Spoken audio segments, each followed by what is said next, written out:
वालेकुम मेरे अजीज़ो, आपका अपना मेज़बान हसन जलाल। मेरे यूट्यूब चैनल देखना तो मेरे अजीज़ो मेरे चैनल को सब्सक्राइब करना मत भूलिए। पाकिस्तान का आइन हर शहरी को बुनियादी इंसानी हुकूक की जमानत देता है, लेकिन अफसोस पिछले 1.5 साल से जबरी तौर पर मुसल्लत शुदा हुकूमत ने आइन की खिलाफ वर्जी में तमाम हदें पार कर दी हैं, लेकिन इनको कोई पूछने वाला नहीं है।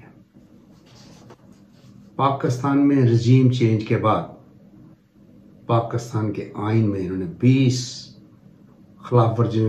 शिकों की खिलाफ वर्जी की, जिसकी तफसील यूं है मेरे अजीजों।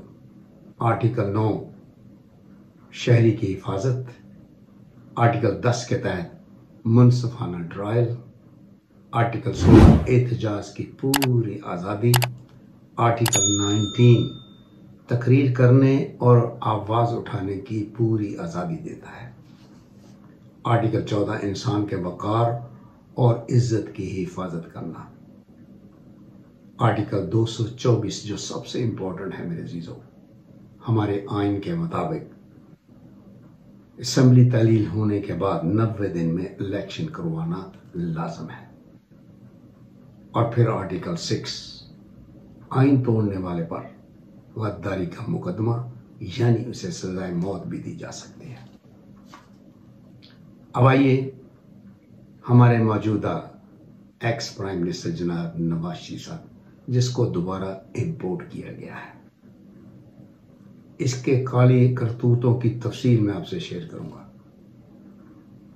अवामी मकबूलियत की बजाय इस जनरल ज़िया के तलवे चाट कर इक़्तिदार में आया था। तारा सैयद का हंसता बसता घर इसी बगैरत ने उजाड़ा था।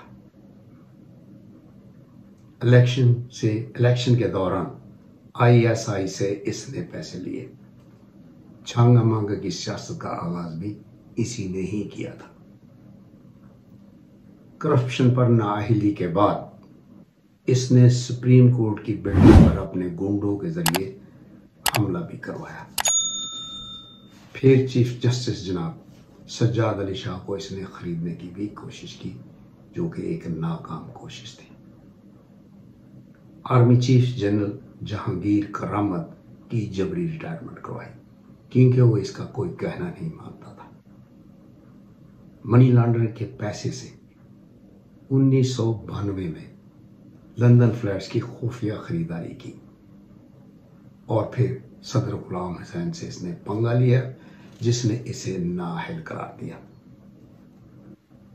सदर गुलाम हुसैन ने कहा था कि नवाज शरीफ पर कभी एतबार ना करना, क्योंकि ये इक़्तिदार की खातर सूबों को आपस में लड़वाता है।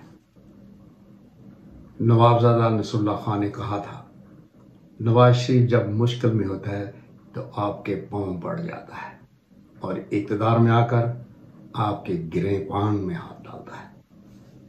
इसी तरह इसने बेनज़ीर भुट्टो और उसकी मरहूम वालदा नुसरत भुट्टो की शर्मनाक किरदार कुशी भी की थी। उसे पीली टैक्सी से भी इसने पुकारा था और फिर हेलीकॉप्टर के जरिए जाली बरहाना तस्वीरें इसने करवाई। जनरल ज़िया के तलवे चाटने और भुट्टो जैसे बैनुल-अक़वामी लीडर की फांसी में इसने घटिया किरदार अदा किया था। फिर मेरे अजीजों, कारगिल की जंग के दौरान अमेरिकी हुक्म पर फौज को वापस बुलवाया।